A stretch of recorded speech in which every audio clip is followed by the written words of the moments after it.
I think there are a lot of great opportunities at the moment in Springfield, Oregon to be a business owner. We're working toward making a downtown that's very livable, very accessible to people, and also a place where people can find dwellings. This year was a year of reimagining on several different programs. We met and really decided to be bold and make some big changes. We approach workforce development, we approach leadership development with a lens towards the business community. They're our primary focus. It's really interesting when you go to a Chamber of Commerce event. It's full of the biggest employers in town and people who are just starting and creating it in their own garage. Why we exist is to move our community forward by focusing on business and making sure that their needs and their desires and their hopes for a better community and for a strong business community are met.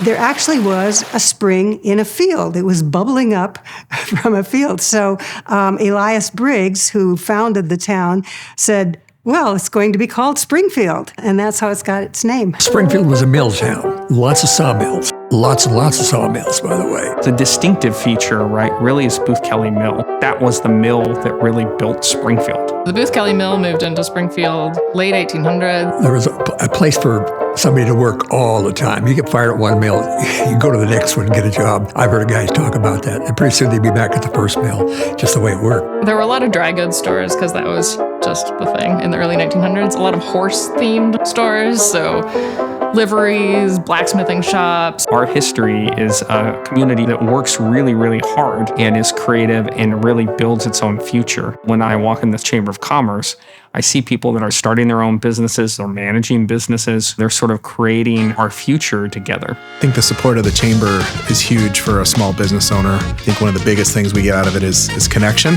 My name is Seth Sanfilippo. I am the owner of Urban Lumber Company. When we're thinking about implementing a new program or hiring employees or have questions about healthcare and insurance, the Chamber's a resource to reach out to. If they don't have that information directly, they seem to know other businesses that do, and they're really good at making connections there.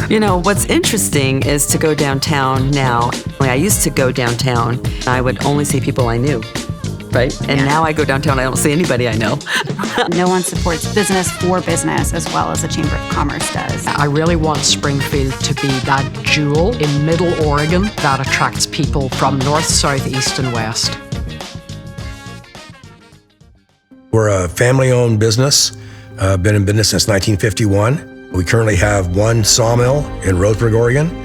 We have our newest facility, the Springfield Plywood Mill, just down the road from here. And we have another plywood mill in Glendale, Oregon. We employ about 800 people.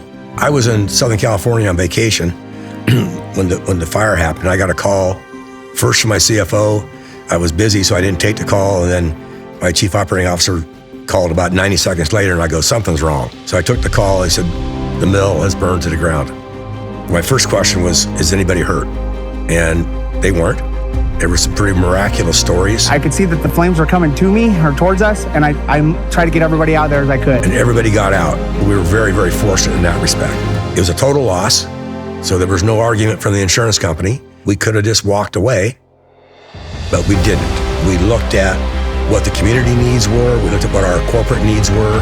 And my family, they were supportive of rebuilding. So we made a decision and we plowed ahead. And now we have what is still one of the newest plywood mills in North America. The Chamber and the city, from the very beginning, were partners. I told this earlier to Vonnie, had our plant been across the river, we probably wouldn't have been able to rebuild. But everybody in the city of Springfield wanted us back. The state of Oregon was supportive. We put our heads down and just got the job done.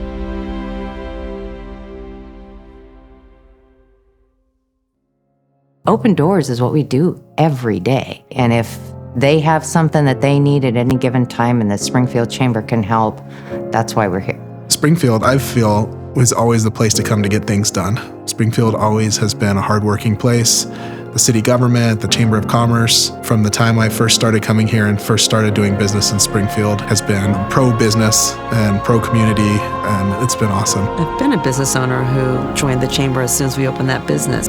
Why do you do that? It's because you believe in the work that the Chamber is doing, and you also know that they are your resource. You want to support the work that they're doing to support business. and then you know they're going to support you when it's needed. I think back from 1949 to 2023, they would be absolutely amazed at the changes in Springfield. It's a joy and a pleasure for me to bring out-of-state colleagues, and they'll say, what a beautiful little gem. I think of it as distinctiveness. When you take a picture in the city of Springfield, you should know you're in the city of Springfield. This culture of informality, accessibility, that element of the culture, I think, will always be part of Springfield. Downtown today, it's got the restaurants, lots of restaurants, the brew pubs, coffee houses, cute little boutiques. And this is day and night, and I think this is just going to grow more and more. We are now in this place where I think our legacy for the next 75 years are going to be innovation and quality of life and accessibility and downtown level of restaurants and businesses everywhere. It's just, there's something about this place. It's got a place in our heart, a place in our head, and it's captured our imagination. Just being open to new ideas and innovative thinking and just being affordable, I just think we're going to attract things that are not even thought of yet. I'm getting goosebumps. It's exciting.